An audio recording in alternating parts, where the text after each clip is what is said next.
Halo, Assalamualaikum anak-anak. Bertemu lagi dengan Ibu Putri.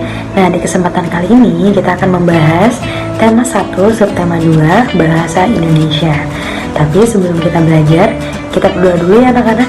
Semoga ilmu yang kita dapatkan hari ini bisa bermanfaat untuk kita semua. Berdoa dimulai. Bismillahirrahmanirrahim. Rabbi zidni ilma warzuqni fahma. Amin. Berdoa selesai. Amin ya rabbal alamin. Yuk simak baik-baik. Materi yang akan kita bahas hari ini ada 4 anak-anak. Yang pertama mengenai paragraf, yang kedua mengenai gagasan pokok, yang ketiga mengenai gagasan pendukung, dan yang keempat mengenai ringkasan. Yuk simak baik-baik, kita mulai dari paragraf. Paragraf adalah kumpulan dari beberapa kalimat dan cara penulisannya sedikit menjorok ke bagian dalam atau menggunakan garis baru. Dari mana sih asal paragraf itu? Nah, asal paragraf itu dimulai dari kumpulan beberapa kata. Kumpulan dari beberapa kata itu membentuk kalimat. Nah, kumpulan dari kalimat itulah yang membentuk sebuah paragraf. Nah, sekarang Ibu akan menyajikan 2 bentuk paragraf yang berbeda cara penulisannya. Pada contoh pertama, paragraf dengan cara penulisan sedikit menjorok ke dalam. Yang kedua, contoh paragraf dengan cara penulisan menggunakan garis baru untuk memisahkan dengan paragraf lain. Terlihat ya anak-anak perbedaannya, dilihat dari tanda panah yang ada pada paragraf pertama dan pada contoh paragraf yang kedua. Yuk kita tentukan banyaknya paragraf dalam teks pawai budaya di slide berikut ini. Perhatikan tanda panah yang ada dalam gambar. Ada paragraf pertama, ada paragraf kedua, ada paragraf ketiga, dan ada paragraf keempat. Jadi total paragraf dari teks pawai budaya ada 4 paragraf. Selanjutnya kita akan belajar mengenai gagasan pokok dan gagasan pendukung. Anak-anak, setiap paragraf itu memiliki gagasan pokok yang diperkuat oleh gagasan pendukung. Gagasan pokok adalah ide utama yang dibahas dalam suatu bacaan, termuat dalam kalimat utama. Nama lain gagasan pokok adalah gagasan utama, pokok pikiran, ide utama, atau ide pokok. Gagasan pendukung adalah uraian atau tambahan informasi gagasan pokok. Biasanya termuat dalam kalimat penjelas. Nah, anak-anak, inilah perbedaan dari gagasan pokok dan gagasan pendukung. Kalau gagasan pokok bersifat umum, sedangkan gagasan pendukung bersifat khusus. Gagasan pokok sebagai isi atau inti paragraf, sedangkan gagasan pendukung berisi penjelas dari gagasan pokok. Biasanya gagasan pokok terletak di awal, di akhir, awal dan akhir atau biasa disebut campuran. Sedangkan gagasan pendukung berupa contoh data maupun pernyataan-pernyataan. Nah, untuk gagasan pokok sendiri, kalimatnya mampu berdiri sendiri. Sedangkan gagasan pendukung, kalimatnya tidak bisa berdiri sendiri. Biasanya apabila sendiri, dia akan sulit dipahami.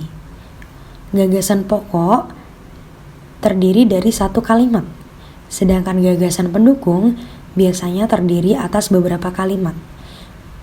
Kita biasanya menemukan gagasan pokok terlebih dahulu, baru menemukan gagasan pendukung. Ada 2 cara yang dapat kita lakukan untuk menentukan gagasan pokok dan gagasan pendukung. Simak terus ya anak-anak. Cara pertama untuk menentukan gagasan pokok dan gagasan pendukung, yang pertama kita harus membaca dengan cermat isi teks bacaan dari awal sampai akhir. Nah, yang kedua, setelah kita membaca, kita mencari gagasan pokok dalam teks tersebut, terletak di awal, di akhir, atau campuran. Nah, setelah menemukan gagasan pokok, barulah kita menentukan gagasan pendukungnya. Biasanya, kalimat selain gagasan pokok, yaitu adalah gagasan pendukung. Nah, adapun cara kedua untuk menentukan gagasan pokok dan gagasan pendukung. Apabila gagasan pokok berada di awal, kalian harus melihat kalimat kedua. Jika ada kata repetisi atau kata yang diulang dari kalimat pertama, atau terdapat kata tunjuk ini, itu, tersebut, atau terdapat kata ganti orang seperti ia, mereka, nya. Maka kalimat utamanya dan gagasan pokok berada di awal paragraf, seperti pada contoh berikut. Anak-anak, sebelum kita menentukan gagasan pokok atau gagasan pendukung dalam sebuah paragraf, kita bisa memisahkan kalimat-kalimat yang ada dalam paragraf tersebut. Nah, ingat ya, kalimat itu diakhiri oleh tanda titik. Jadi di sini Ibu pisahkan kalimat-kalimat yang ada dalam bacaan sebelumnya. Setelah dipisahkan, ternyata ada 4 kalimat dalam paragraf tersebut. Kalimat pertama, kalimat kedua, kalimat ketiga, dan kalimat keempat. Nah, sekarang kita menentukan inti dari kalimat pertama dulu. Kalimat pertama, balon sebenarnya adalah pesawat terbang yang paling sederhana. Apa inti dari kalimat pertama? Inti dari kalimat pertama, balon. Kenapa balon? Karena yang diceritakan di sini adalah mengenai balon. Kita lingkari agar lebih jelas. Setelah itu, kita lihat di kalimat kedua. Balon biasanya terdiri dari kantong bulat yang terbuat dari kertas sutra atau kain yang dilapisi oleh karet. Apa inti dari kalimat kedua? Nah, kalimat kedua ini ada kata repetisi atau kata yang diulang dari kalimat pertama, yaitu mengenai tentang balon. Kita lingkari. Dari ciri-ciri yang sebelumnya, apabila terdapat kata repetisi atau kata yang diulang di kalimat kedua, berarti sudah dipastikan gagasan pokoknya berada di awal kalimat. Berarti gagasan pokok, nah repetisi itu maksudnya di kalimat pertama menceritakan tentang balon. Ternyata di kalimat kedua juga sama, ada kata-kata balon atau menceritakan tentang balon juga. Nah, berarti di sini kita tulis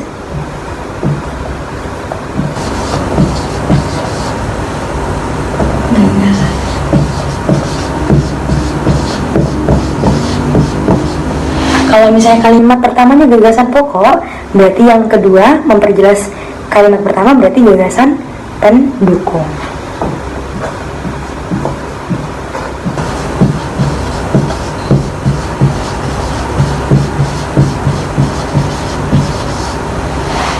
Sekarang kita lihat lagi di kalimat ketiga anak-anak.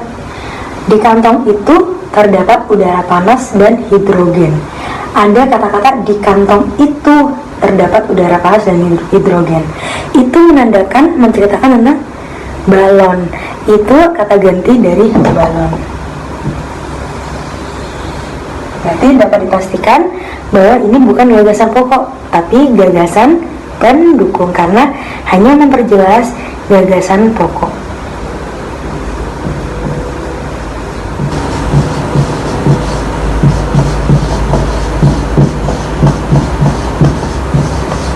Sekarang kita lihat lagi ya di kalimat keempat anak-anak. Udara panas dan hidrogen. Itu menandakan, menceritakan tentang balon. Itu kata ganti dari balon.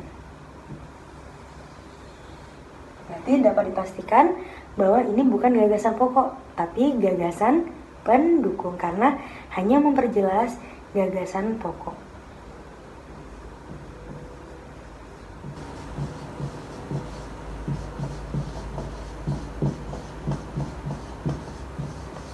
Sekarang kita lihat lagi ya di kalimat keempat anak-anak. Kantong itu dapat diikatkan dengan tali atau jala ke sebuah keranjang untuk membawa penumpang atau barang. Nah, patut diingat lagi apabila gagasan pokok berada di akhir itu terdapat kata konjungsi atau simpulan dari paragraf dari kalimat sebelumnya. Nah, tetapi di kalimat keempat ini atau kalimat terakhir ini tidak ada kata konjungsi atau tidak ada kata simpulan. Berarti dapat dipastikan bahwa kalimat keempat ini juga merupakan gagasan pendukung.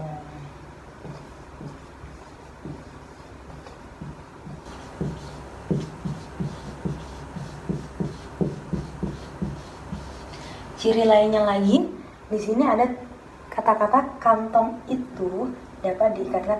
Itu juga menandakan bahwa dia menceritakan tentang balon, hanya memperjelas kalimat-kalimat sebelumnya. Oke, bisa dipahami ya anak-anak? Apabila gagasan pokok berada di akhir kalimat, terdapat simpulan konjungsi antar kalimat seperti oleh karena itu, oleh sebab itu, dengan demikian, atau di akhir kalimat terdapat kata penegasan seperti jadi, bahkan. Nah, apabila ada kata-kata tersebut, kalimat utama dan gagasan pokoknya berada di akhir kalimat. Nah, setelah Ibu pisahkan kalimat-kalimat dalam bacaannya, terdapat 5 kalimat dalam bacaan tersebut.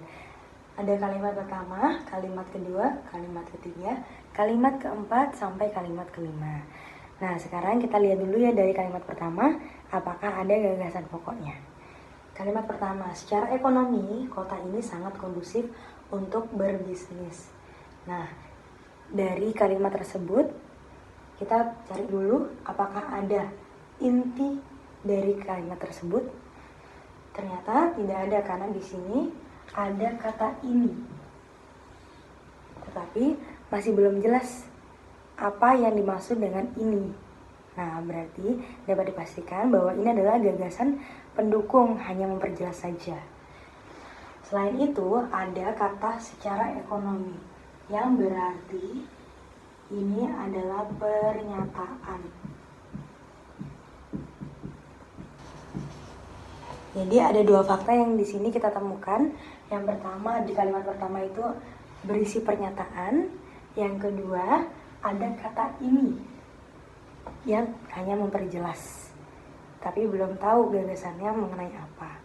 Oke, berarti dapat dipastikan bahwa kalimat pertama ini adalah gagasan pendukung.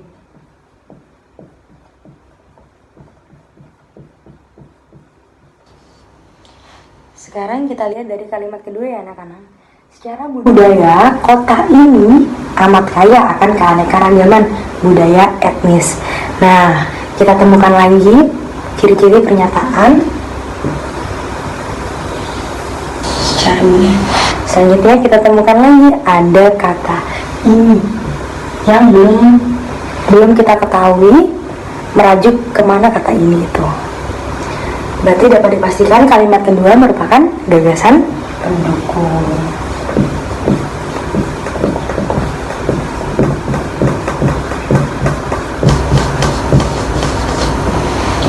Selanjutnya kalimat ketiga, penduduknya relatif terbuka terhadap unsur etnis yang berbeda.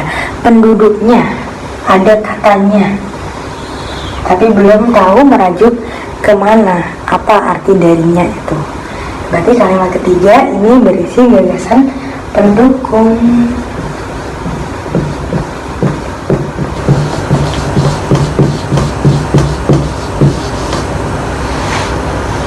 Selanjutnya di kalimat keempat, secara geografis, kota ini terletak di daerah yang relatif tinggi.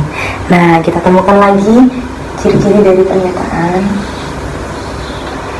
Dan ada kata ini.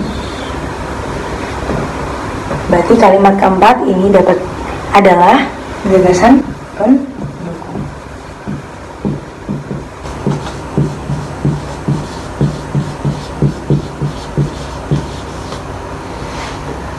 Oke, di kalimat kelima, itulah antara lain 3 hal yang membuat kami merasa amat kerasan tinggal di kota Bandung. Berarti dari kalimat 1, 2, 3, 4 ini yang dimaksud itu adalah kota Bandung. Nah, terus di kalimat kelima ini juga terdapat kata simpulan atau kata penegasan. Itulah termasuk kata penegasan. Berarti dapat dipastikan kalimat kelima sesuai dengan ciri-ciri gagasan pokok, terdapat kata penegasan. Berarti gagasan pokoknya berada di akhir kalimat.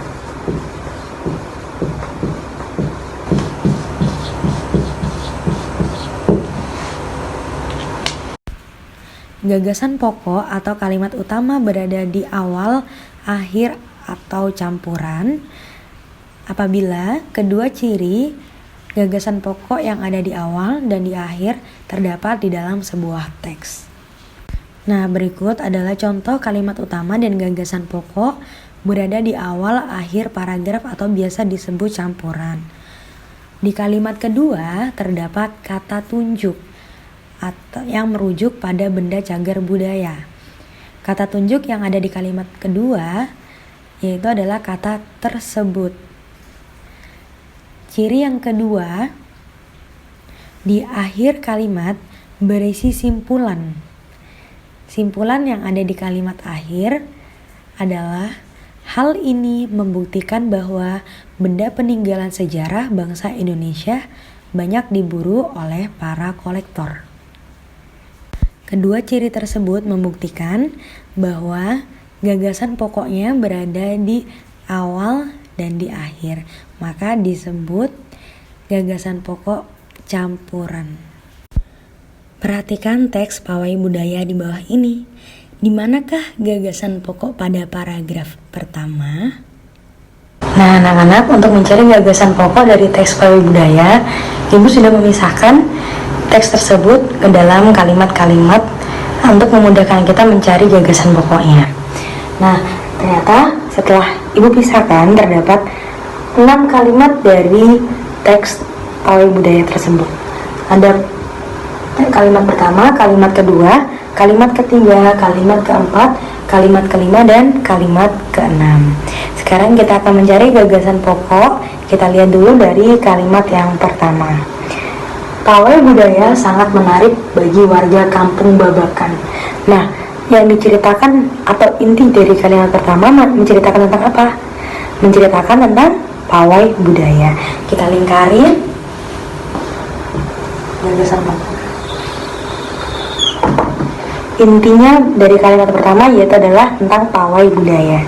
Kita lihat di kalimat kedua. Pawai ini selalu menampilkan keragaman budaya Indonesia. Nah, di kalimat kedua terdapat kata tunjuk ini. Sesuai dengan ciri-ciri dari gagasan pokok, apabila di kalimat kedua terdapat kata tunjuk ini, nah, dapat dipastikan bahwa gagasan pokoknya berada di awal paragraf atau berada di awal kalimat. Berarti kalimat pertama ini adalah gagasan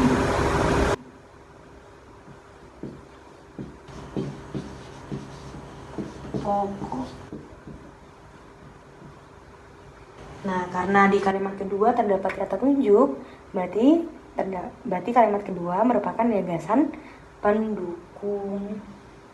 Oke, Ibu tulis di sini ya.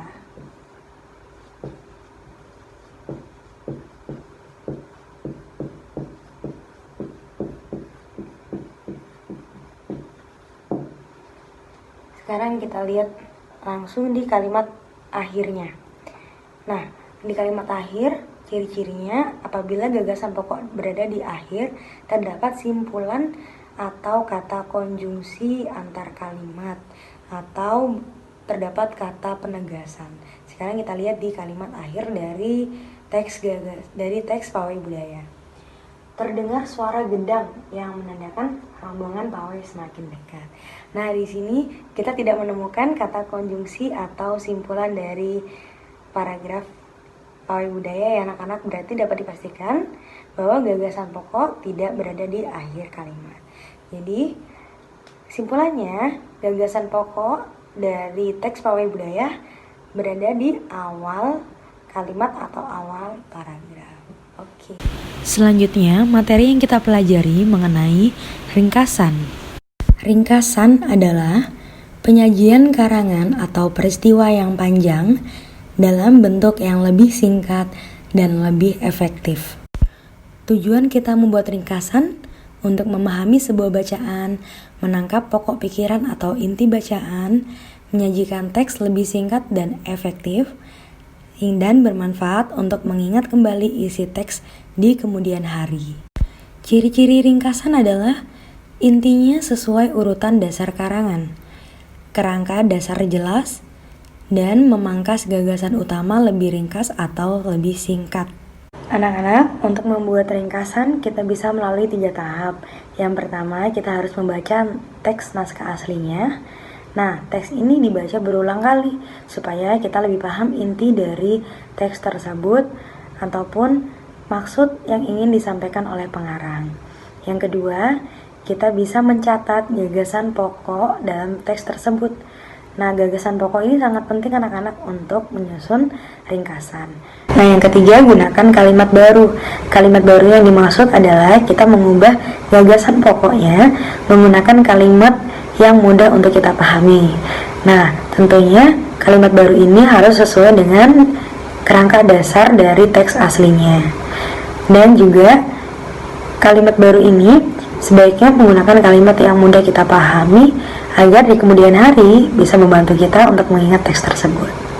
Perhatikan penggalan teks pawai budaya di slide berikut ini. Nah, setelah kalian perhatikan, yuk kita bahas sama-sama gimana caranya kita membuat ringkasan dari teks pawai budaya. Baik, sekarang Ibu akan membuat ringkasan dari bacaan pawai budaya. Tapi di sini Ibu hanya menggunakan 2 paragraf sebagai contohnya. Oke, di sini Ibu sudah menemukan gagasan pokok di paragraf pertama dan gagasan pokok di paragraf kedua. Kebetulan kedua paragraf ini memiliki gagasan pokok di awal kalimat. Pada gagasan pokok paragraf pertama ditemukan pawai budaya sangat menarik bagi warga Kampung Babakan. Di paragraf kedua, di barisan pawai terdepan terlihat rombongan dari Maluku. Sekarang, setelah kita menemukan gagasan pokoknya, untuk membuat sebuah ringkasan, kita mengubah gagasan pokok yang ada menggunakan kalimat baru atau kalimat yang mudah kita pahami, anak-anak. Nah, dari gagasan pokok yang pertama, pawai budaya sangat menarik bagi warga Kampung Babakan. Nah, di sini Ibu dapat mengubahnya atau kita dapat mengubahnya sesuai dengan kalimat baru, tetapi tidak menghilangkan arti dari kalimat dasarnya.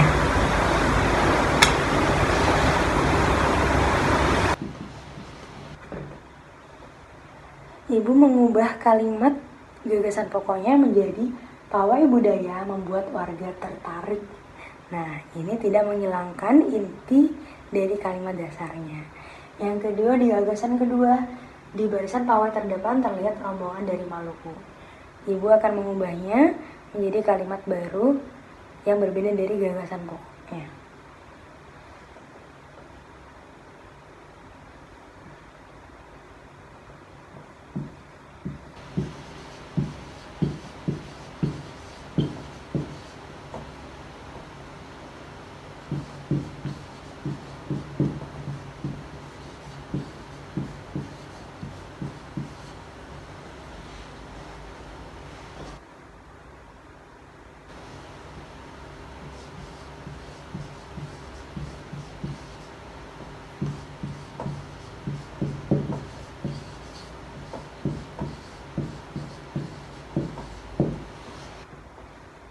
Ibu ubah gagasan pokok yang ada di paragraf kedua menjadi rombongan dari Maluku berada paling depan. Oke, nah dari sini bisa dipahami anak-anak ya, gagasan pokok yang ada kita ubah dulu menjadi kalimat yang baru. Nah, kalimat ini usahakan yang memudahkan kita untuk mengingat. Oke, nah dari sini bisa dipahami anak-anak ya, gagasan pokok yang ada kita ubah dulu menjadi kalimat yang baru. Nah, kalimat ini usahakan yang memudahkan kita untuk mengingat, tetapi tidak menghilangkan inti dari kalimat dasarnya. Nah, setelah kita mengubahnya, kita satukan antara gagasan pokok di kalimat awal dengan gagasan pokok di paragraf kedua. Kita satukan.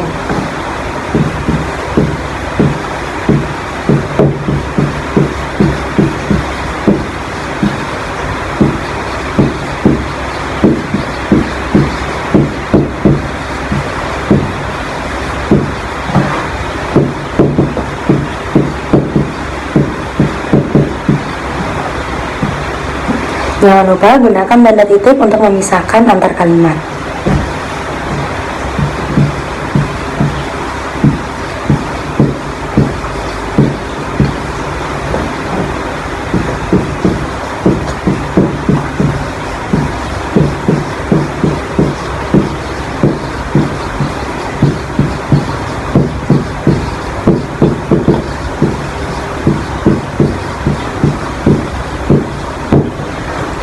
Nah, untuk gagasan pokok dari paragraf-paragraf selanjutnya bisa ditambahkan di kalimat selanjutnya. Oke?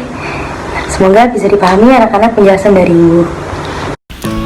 Alhamdulillah, sekian penjelasan dari Ibu. Sampai ketemu di video-video selanjutnya. Jangan lupa klik tombol like, komen, dan subscribe. Wassalamualaikum warahmatullahi wabarakatuh.